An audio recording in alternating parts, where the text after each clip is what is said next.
그럼 본격적으로 오늘장 변동성이 좀 큰데 눈여겨볼 만한 관심주 짚어보겠습니다. 앞서 코인 관련해서 좀 이슈가 나오고 있다라고 짚어드렸는데요. 그 안에서 우리기술투자 가져와 주셨습니다. 비트코인이 7만 달러를 돌파를 해주면서 관련된 종목들에도 좀 시세가 붙고 있습니다. 두나무의 지분을 소유하고 있다라고 하는데 장중 변동성이 좀 큽니다. 우리기술투자 그래도 강세 보여지고 있긴 한데 지금 상승할 때 잡는 전략도 괜찮을까요?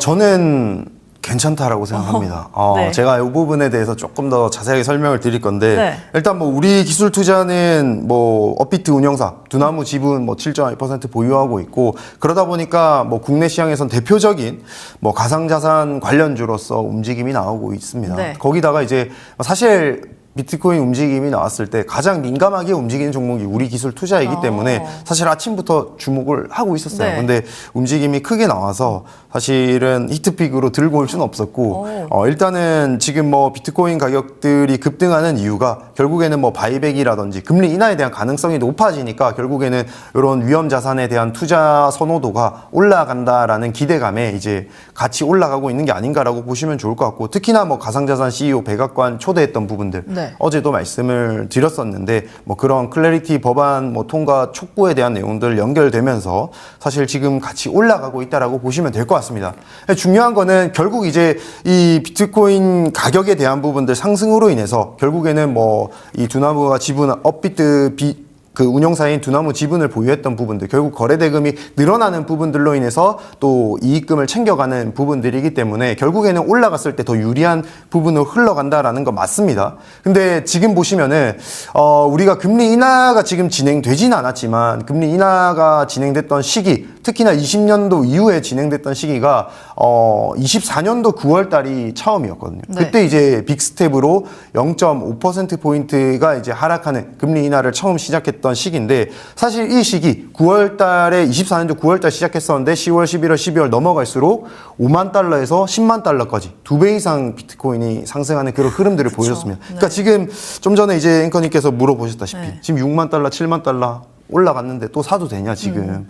저는 8만 달러, 9만 달러까지도 가능하다라고 보고 있고 네. 만약에 이번 주말에 비트코인 가격이 우리나라 원화로 따졌을 땐 지금 1억을 넘겼거든요. 네네. 오늘 아침에 넘겼어요. 맞아요. 오늘 새벽에 넘겼는데 만약에 1억 달러가 아니고 1억 원을 넘어가는 자리를 유지를 시켜준다라면은 네. 다음 주에도 저는 이 비트코인 관련된 가격, 그러니까 가상자산 관련된 종목들 있죠. 이런 종목들이 그 가격대를 또 유지하거나 상승세가 좀 이어질 수 있다라고 저는 보고 있습니다. 그렇기 때문에 지금 우리 기술 투자도 차트도 같이 한번 봐주시면은 네.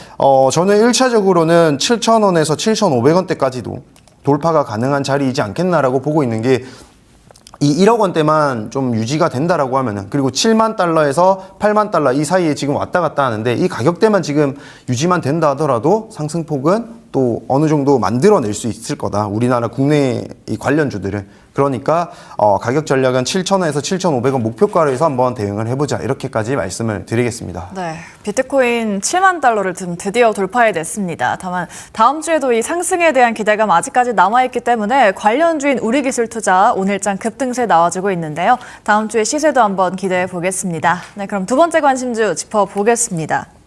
SK증권 가져와 주셨어요. SK하이닉스의 40조 원대 자사주 소각 이슈 정말 큰 호재로 작용을 했습니다. 다만 오늘은 하이닉스보다는 SK증권이 정말 잘 달려주고 있습니다.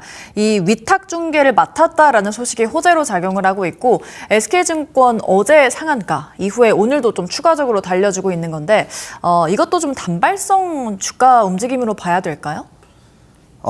그쵸. 일단은 단발성 이슈로 가져가는데 아마 이런 단발성 이슈로 인해서 좀 네. 흐름들은 계속 이제 상승 나왔다가 빠지고 상승 나왔다 빠지고 하는 흐름들이 좀 연결이 될 가능성이 높습니다. 그러니까 즉 오늘도 이렇게 꼬리 달고 내려오는데 네. 뭐 꼬리 달았던 부분들이 아마 또 한번 메꿔 나가는 그런 또 상승폭을 그려내는 그런 흐름들이 연결될 수 있다라고 좀 말씀을 드리고 싶어요. 네. 특히나 뭐 다들 이제 내용들 자세히 보셨던 분들은 아시겠지만 사실 이 SK증권이 위탁 이 중개 계약을 맡았는데 이게 뭐 하루아침에 이뤄지는 금액대가 아니거든요. 그쵸. 그러니까 거의 한 2, 3개월에 걸쳐서 내용이 나오는 거고 결국에는 이걸로 인해서 지금 수수료에 대한 부분들이 굉장히 많이 발생할 거다라고 해서 벌써 실적에 대한 기대감이 높아지고 있는 네. 부분이잖아요. 그러면서 이제 내용들이 올라가는데 결국에는 실적에 대한 부분들 3분기, 4분기까지 연결이 된다라고 했을 때는 그런 기대감들이 조금 더 긴 호흡으로 봤을 때는 더 연결될 수 있다라고 보고 있습니다. 그래서 지금 또 들고 가는 부분들이 있다라면은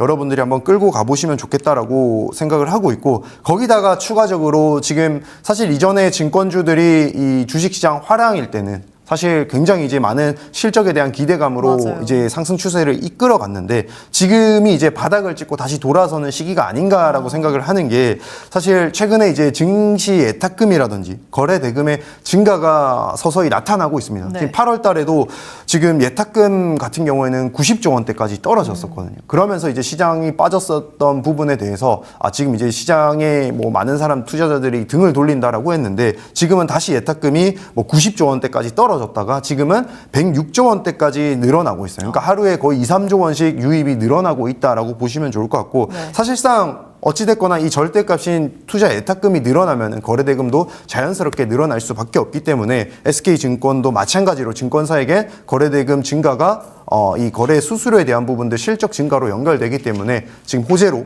하반기에 또 적용될 수 있지 않을까 이렇게 보시면 좋을 것 같습니다. 네. 그래서 차트도 같이 보시면은 3분기 이제 자사주 매입, 뭐 거래대금 증가로 인해서 실적 모멘텀 나와주게 되면은 분명 저는 또 이 꼬리 달았던 자리를 뚫고 올라갈 수 있는 흐름 한 번 더 나온다라고 말씀을 드리고 싶고 아까 말씀드렸던 뭐 SK 하이닉스 위탁 중개 계약에 대한 부분들, 자사주 매입에 대한 부분들 분명 실적에 대한 부분들도 연결로 잡히면서 한 번 더 모멘텀이 붙는다면은 매물대 몰려있는 4,000원까지도 한번 도달할 수 있지 않을까라고 보고 있으니까 이 점 참고하셔가지고 한번 대응해보자 이렇게 말씀드리겠습니다. 네, SK증권 하이닉스의 자사주 매입 소각 위탁 중개를 맡았다라는 소식에 이틀 연속 불기둥 좀 보여지고 있는데요. 그래도 이제 고객 예탁금의 증가에 따라서 증권주 본업에 대한 모멘텀 그리고 이런 자사주 소각에 대한 모멘텀까지 겹치면서 앞으로 주가 흐름도 기대할 만하다라고 코멘트해드렸습니다. SK증권 살펴봤고요. 마지막 관심주 알아보겠습니다. 쿠콘으로 가져와 주셨습니다. 앞서 말씀드렸었던 스테이블코인 관련된 신사업 확대 계획을 밝히기도 했고요. 올해 매출과 영업이익이 또 최대치를 기록했다라고 합니다. 이렇게 실적도 잘 나오고 그런 스테이블코인이라는 테마까지도 갖고 있으니까 앞으로 주가 흐름도 기대할 만하겠죠.